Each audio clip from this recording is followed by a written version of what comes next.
Sir ಒಂದು program ಮಾಡೋಣ, auto ಚಾಲಕರನ್ನೆಲ್ಲ ಕರೆದು, ಲೇಡಿ ಆಟೋ ಚಾಲಕರನ್ನೆಲ್ಲ ಕರೆದು ಒಂದು ಪ್ರೋಗ್ರಾಮ್ ಮಾಡೋಣ ಅಂದಾಗ ಬೇರೆ ಕಡೆ ಒಂದು ಕಡೆ ವ್ಯವಸ್ಥೆ ಮಾಡಿದೆ. ಇಲ್ಲ ನಮ್ಮ ಅಪಾರ್ಟ್ಮೆಂಟ್ಗೆ ಬನ್ನಿ ಅಂದರು. ಇಲ್ಲ ಸರ್ ಅಪಾರ್ಟ್ಮೆಂಟ್ಗೆ ಎಂಟ್ರಿ ಕೊಡಲ್ಲ ಸರ್, ಥಿಯೇಟ್ರುಗಳಿಗೂ ಎಂಟ್ರಿ ಕೊಡಲ್ಲ ಅಂತಾಗ ಅವರು ತುಂಬ ಯೋಚನೆ ಮಾಡೋ ಒಂದೇ ಮಾತಂದಿದ್ದು, ಫಸ್ಟು ನಮ್ಮ ಅಪಾರ್ಟ್ಮೆಂಟಿಗೆ ಬನ್ನಿ, ಎಲ್ಲರೂ ಕರ್ಕೊಂಡು ಬನ್ನಿ, ಅಲ್ಲಿ ನಿಮಗೆ ಪರ್ಮಿಷನ್ ಕೊಡಿಸ್ತೀನಿ. ನೆಕ್ಸ್ಟು ಇದುವರೆಗೂ ಯಾರೂ ಆ ಕೆಲಸ ಮಾಡಿಲ್ಲ. ಥಿಯೇಟ್ರ್ ಒಳಗಡೆ ಆಟೋ ಡ್ರೈವರು ಸಿನಿಮಾ ನೋಡೋಕ್ಕೆ ಥಿಯೇಟ್ರಲ್ಲಿ ಪಾರ್ಕಿಂಗ್ ಕೊಡ್ತಾಯಿಲ್ಲ. ಈ ನನ್ನ ಸಿನಿಮಾಗೆ ಎಲ್ಲ ಥಿಯೇಟ್ರುಗಳಲ್ಲೂ ಆಟೋ ಡ್ರೈವರು ನಿಲ್ಲಿಸಿ ಸಿನಿಮಾ ನೋಡಬೇಕು. ಆ ಥರ ನಾನು ಈ ಸಿನಿಮಾದ ಮುಖಾಂತರ ಮಾಡ್ತಾ ಇದ್ದೀನಿ ಅಂತ ಒಂದು ಭರವಸೆ ಕೊಟ್ಟರು. ತುಂಬ ಖುಷಿ ಆಯಿತು.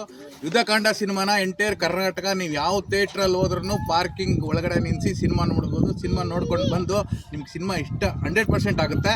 ಯಾಕೆಂದರೆ ಅಜಯ್ ರಾವ್ ಸರ್ ಮಾಡೋ ಸಿನಿಮಾ ಎಲ್ಲ ಫ್ಯಾಮಿಲಿಗೆ ಕೂತ್ಕೊಂಡು ನೋಡುವಂಥ ಸಿನಿಮಾ. ಅವ್ರ ಜೊತೆ ನಾನು ಸುಮಾರು ಒಂದು 8 ಸಿನಿಮಾದಲ್ಲಿ ನಟನೆ ಆಕ್ಟ್ ಮಾಡಿದ್ದೀನಿ.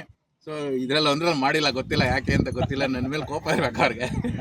ಸೊ ಇನ್ನೂ 2 ಸಿನಿಮಾ ಬರುತ್ತೆ, ಅದರಲ್ಲೂ ಮಾಡಿದ್ದೀನಿ. ಫಸ್ಟ್ ಟೈಮ್ ಆಟೋ ಚಾಲಕರು ಥಿಯೇಟ್ರ್ ಒಳಗಡೆ ಆಟೋ ಪಾರ್ಕಿಂಗ್ ಮಾಡಿ ಸಿನಿಮಾ ನೋಡುವಂಥ ಅವಕಾಶ ಅಜಯ್ ರಾವ್ ಅವರು ಯುದ್ಧಕಾಂಡ ಮುಖಾಂತರ ಕೊಡ್ತಾ ಇದ್ದಾರೆ. ನಿಜವಾಗ್ಲೂ ನಮ್ಮೆಲ್ಲರಿಗೂ ಖುಷಿಯಾಗುತ್ತೆ. ಎಲ್ಲ ಆಟೋ ಚಾಲಕರ ಪರವಾಗಿ ಅವರಿಗೆ ನಾನು ಕೃತಜ್ಞತೆ ಸಲ್ಲಿಸ್ತೀನಿ. ಅಮ್ಮ, ಇವತ್ತು